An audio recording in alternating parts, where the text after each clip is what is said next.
All right, we're here at the J Concepts Winter Indoor Nationals. We're here with Ron Schuur, representing Hobbywing and also Schuur Speed. Ron, it's your second trip here to Missouri in the St. Louis at the Smack Track. Talk to us about a little bit of Hobbywing and Schuur Speed horsepower here this weekend.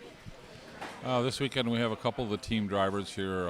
Cole Henriksen and Lucas is here, and then Carter Floton is here. Lucas has TQ'd 5 of the 6 stock classes up to date through the first 2 rounds, and then Cole's right behind him in the buggy class. So we're doing good that way. Hobbywing, we're really happy to be here. And we're going to talk a little bit about our new speed control, I hope. It's going to take over this line here. It's going to be this is a V3 120 amp. We'll be soon having a XR10 Pro. And the Pro model, if you're familiar with the XR10, this is our just stock. The Pro model is going to be the next level up, and that's going to be the name of our new line, XR. So the XR Pro will have a lot of advanced features. We've done a lot of testing in the last few weeks. Before the Reedy race, we did significant testing. We're very encouraged and happy. Excuse me. This weekend, even though this is an off-road race, Bruno over at the ETS race is using the new XR10 Pro and has set fast time two of the qualifiers anyway to this point. So with the XR10 Pro, how does it relate to sort of the previous version? The XR10 Pro is a new ground-up speed control. New electronic boards, new processor, more memory. The case is, there's nothing the same. It looks similar, but it is not the same speed control. A lot of new function. So with the Pro version, that's basically the new mod speed control? It's definitely intended for modified, but it's going to be very good for stock racing. We've put features in it that help both sides a lot. We ran it in the Reedy race and had great success with it. And of course, like I just said, Bruno's enjoying it in his mod touring car a lot. Bruno's a wizard. We talked about that earlier. He just kind of came out of not really nowhere. I think people didn't really know that he has done some off-road in the past, and some 8-scale off-road, but 10-scale gas. I mean, he's quite experienced. If you follow his Facebook page, you can see that he thanks his family, his parents, his dad. I mean, he's not like everyone else out there that has support of their family. He's not completely out of nowhere, right? No. He's probably a new name to many of us in the racing world, but no, he's not a new name to the people in the industry. He's been coming very fast. I had an opportunity to meet him 2 years ago now at the Florida Worlds on-road. And he snuck up, almost got a first there, but he got a solid second. So, yeah, he's no slouch. And, of course, we all know last year over in Japan at the Worlds, he did win that race. So, very impressive young man, and we're happy to be working with him and looking forward to it. I'm looking forward a lot to the Worlds this year in China. So when we kind of jump back over and talk a little bit of stock racing, like we talked about earlier, we got Cole and Lucas here running the equipment. This track is a little different. You've been here one time now. This is your second time.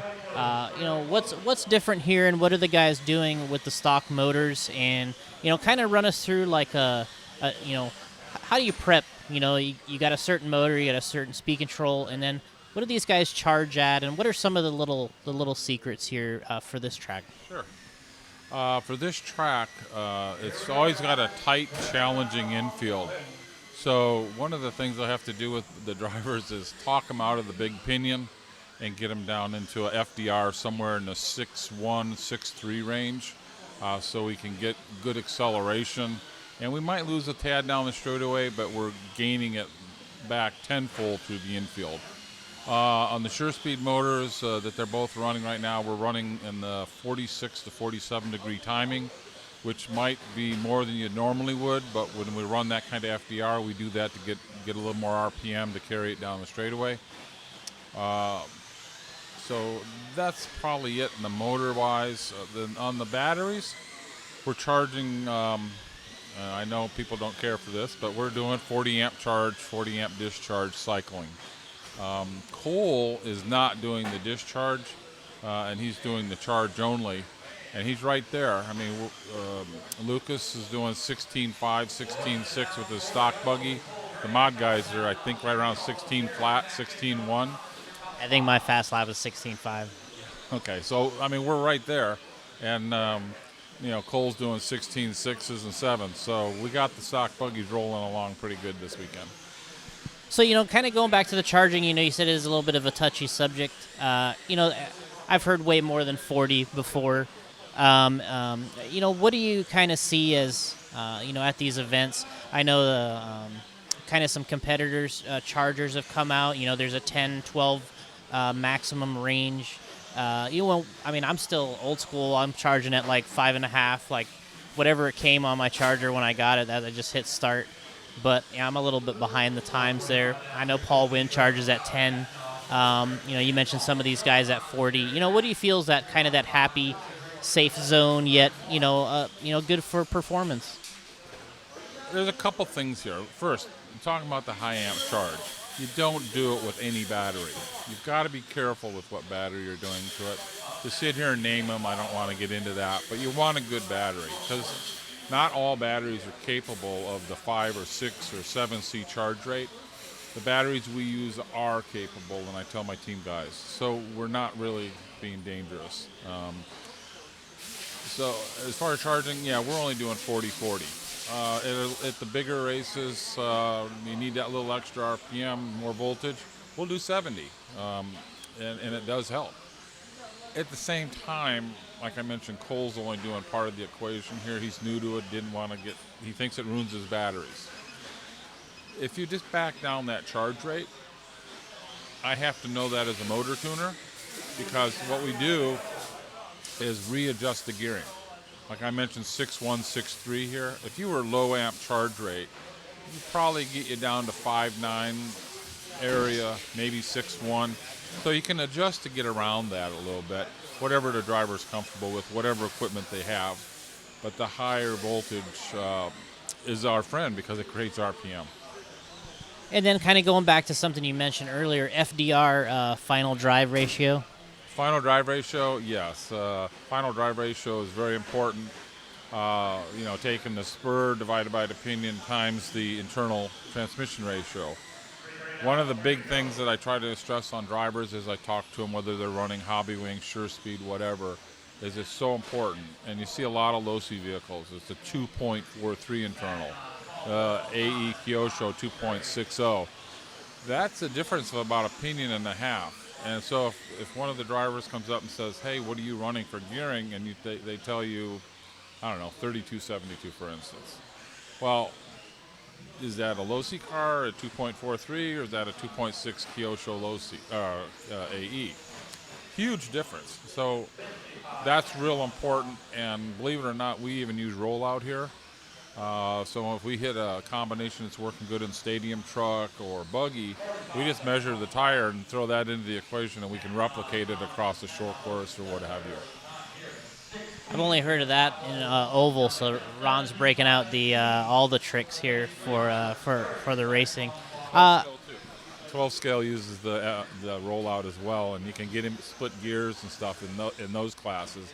Here we're using it purely to get down to the base actual gear ratio that we can roll over to another vehicle. Jumping back over to Mod, your pit next to here, Carter Flotron. He's a racer for you guys. What equipment is he using in the Mod class, and what turns and stuff would typically run in Mod? In the Hobbywing family that Carter's running, he's got his four-wheel drive over here. He's running a 5.5 V10 G2. And yeah, I'm trying to convince him to put a little boost in it, but he's a little concerned it'll have a little too much rip. But yeah, he's running the 5.5. In his two-wheel here, he's got a 7.5 V10 G2. And the G2 motor is a new motor we're just now launching. It's been Aurora approved. We expect it on the list within the next couple weeks. So that's coming along fine now. Yeah, he's got a lot of power, and it's just more of working with him to set the settings different from stock racing, where stock we're kind of all out, and in mod you got to temper that a little bit. So for somebody that's looking for a starting setup and they watch the video here, the track, the general sizing, what would you recommend for, sort of a start setup? Basically one of the speed control you want to run, the motor you want to run. So for a stock setting, and then talk about the exact mod setting. Not the full specifics of the in the speed control, but just the motor and the speedo itself.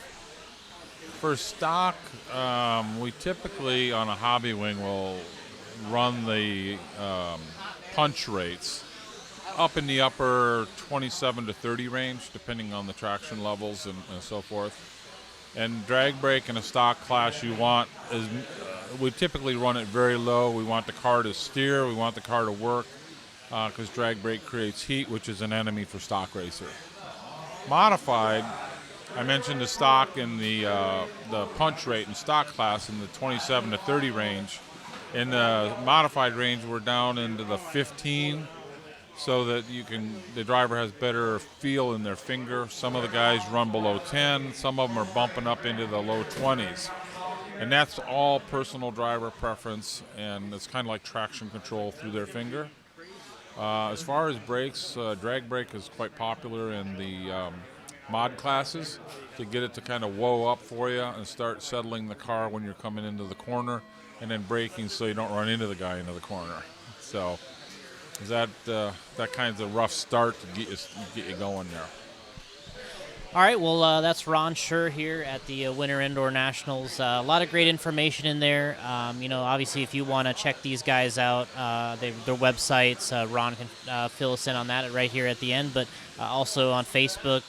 These guys know what they're doing when it comes to stock and modified. Obviously, you just talked about Bruno Coelho running well at the ETS in the touring car with the Hobbywing stuff, and we got guys here in stock and modified running it as well this weekend. A really competitive race, and we're having a good time here, and Ron's here to help everybody out as he is at all the races all year long. So, Ron, give a little shout out to your what the website addresses or where you can find on Facebook. Yep. For Hobbywing, you can go to hobbywingdirect.com. That'll take you right to the office's website over in Los Angeles, California. Then Facebook, Hobbywing, will take you over to our site there. SureSpeed, you can reach us at www.surespeed.com, and Facebook is also SureSpeed. So look forward to talking to you sometime into the race. All right, thanks, Ron. We'll check back in later with the results with the drivers here, and thanks again for joining us. Thank you very much, Jason.